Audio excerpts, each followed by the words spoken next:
ഇന്നത്തെ കട്ടൻ്റെ കൂടെ പറയാൻ ഉദ്ദേശിക്കുന്നത് കളവുകളെക്കുറിച്ചാണ്.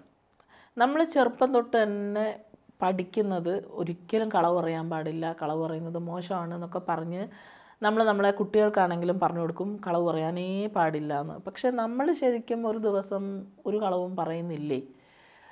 ഒരു സ്റ്റഡി പറയുന്നത് ഒരു മനുഷ്യൻ ഒരു ദിവസം ശരാശരി 1 അല്ലെങ്കിൽ 2 നുണ പറയുന്നതാണ്. അതെനിക്ക് വളരെ കുറവായിട്ടാണ് തോന്നുന്നത്.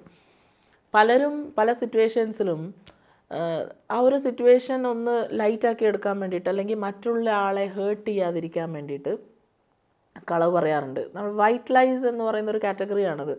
വെള്ള പൂശാനായിട്ട് എന്ന് വെച്ച് കഴിഞ്ഞാൽ, ഇപ്പം ഒരു സ്ഥലത്ത് ലേറ്റായി, അപ്പോൾ ഇപ്പം നമ്മൾ എല്ലാവരും പറയുന്നൊരു കാര്യമാണ് ട്രാഫിക് ബ്ലോക്ക് ആയിരുന്നു എന്ന് പറയുന്നത്. അതുപോലെ തന്നെ എന്തെങ്കിലും ഒരു മീറ്റിംഗ് അറ്റൻഡ് ചെയ്യുമായിരുന്നു. പല രീതിയിലുള്ള കളവുകൾ നമ്മൾ പറയുന്നുണ്ട്. ചില സമയത്തുള്ള ഒരു ക്വസ്റ്റ്യൻ എന്ന് പറയുന്നത്, ഇപ്പോൾ ഒരു ഫ്രണ്ട് നമ്മളെ വിശ്വസിച്ചൊരു കാര്യം പറഞ്ഞു, അത് വേറൊരാൾ നമ്മളോട് അതേ കാര്യത്തെക്കുറിച്ച് ചോദിക്കുമ്പം നമ്മൾ ആ ഫ്രണ്ട് അങ്ങനെ പറഞ്ഞിരുന്നോ എന്ന് ചോദിച്ചു കഴിഞ്ഞാൽ പറയാൻ പാടില്ല എന്ന് പറഞ്ഞ കാര്യം നമ്മൾ ഇല്ല എന്നല്ലേ പറയാൻ പറ്റുള്ളൂ. അപ്പോൾ ആ ഒരു സമയത്ത് അത് കളവല്ലേ?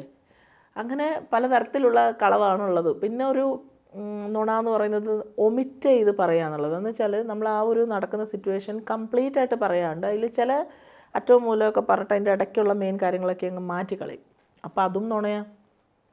പിന്നെ എക്സാജറേഷൻ എന്ന് പറഞ്ഞു കഴിഞ്ഞാൽ ഒരു സിറ്റുവേഷനെ കൂട്ടി അങ്ങ് പറഞ്ഞ്, ഇപ്പോൾ ഇന്ന് കണ്ട സംഭവം അവിടെ അങ്ങനെ ഉണ്ടായിരുന്നു എന്നൊക്കെ പറയുന്നതിന് വരെ വലുതാക്കി പറയുന്ന ഒരു എക്സാജറേഷൻ എന്ന് പറയുന്നതും വേണമെങ്കിൽ നുണയുടെ കൂട്ടത്തിൽ പെടുത്താം.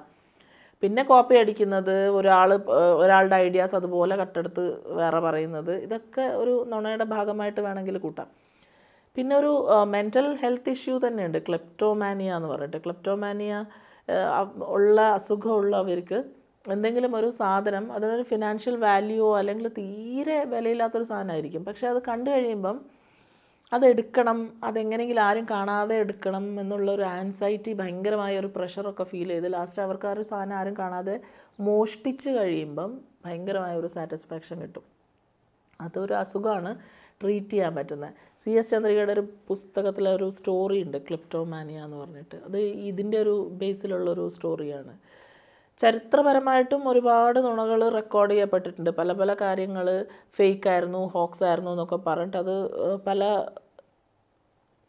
ചരിത്രപരമായിട്ടും പല നുണകൾ റെക്കോർഡ് ചെയ്യപ്പെട്ടിട്ടുണ്ട്. പല ഫേക്കായിട്ടുള്ള ന്യൂസും പല ഹോക്സും ഒക്കെ ഒരു എംപയറിനെ തന്നെ ഡിസ്ട്രോയ് ചെയ്യുന്ന രീതിയിലുള്ള കാര്യങ്ങളൊക്കെ ചരിത്രത്തിലും ഉണ്ടായിട്ടുണ്ട്.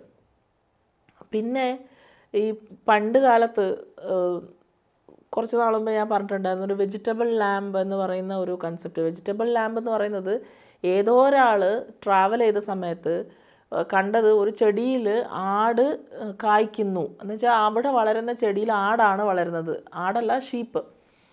അപ്പോൾ ഈ ഷീപ്പിൻ്റെ അറ്റം ഈ വെജിറ്റബിളിലോട്ട് പോയിട്ട് ഇതിൻ്റെ ഇല കഴിച്ചിട്ടാണ് ഈ ഷീപ്പ് വളരുന്നത്. അപ്പോൾ അങ്ങനെ ഒരിക്കലും ഒരു ചെടിയുടെ മുകളിലൊരു ഷീപ്പ് ഉണ്ടാവില്ല. പക്ഷേ ഇത് ആധികാരികമായിട്ട് ഒരാൾ പറയുന്ന സമയത്ത് നമ്മൾ വിശ്വസിക്കുന്നൊരു പ്രവണത ഉണ്ടാവും. അപ്പോൾ അങ്ങനെ ആധികാരികമായി കുറച്ച് പേര് ഇങ്ങനെ ഒരു സംഭവം പറഞ്ഞപ്പോഴത്തേക്ക് അത് പല പുസ്തകങ്ങളിലും ഈ വെജിറ്റബിൾ ലാമ്പ് തിയറി റെക്കോർഡ് ചെയ്യപ്പെട്ടിട്ട് പല പുസ്തകങ്ങളും എഴുതിയിട്ടുണ്ട്, ഇതുപോലെ ചെടിയിൽ ആട് കായ്ക്കുന്നു എന്ന് പറഞ്ഞിട്ട്. അപ്പോൾ അതും നുണയാണ്. അപ്പോൾ അങ്ങനെയൊക്കെ ഇരിക്കുന്നു നുണയുടെ കാര്യങ്ങൾ. എന്തായാലും അതവിടെ ഇരിക്കട്ടെ. നിങ്ങൾക്ക് നിങ്ങളുടെ റിലേഷൻ എങ്ങനെയാണ് നുണയുമായിട്ട്? ഒരു ദിവസം എത്ര എണ്ണം പറയും? എന്തൊക്കെ സിറ്റുവേഷൻസിലാണ് പറയുന്നത്? നുണ പറയുന്നത് ശരിയാണോ തെറ്റാണോ? എന്താണ് നിങ്ങളുടെ അഭിപ്രായം?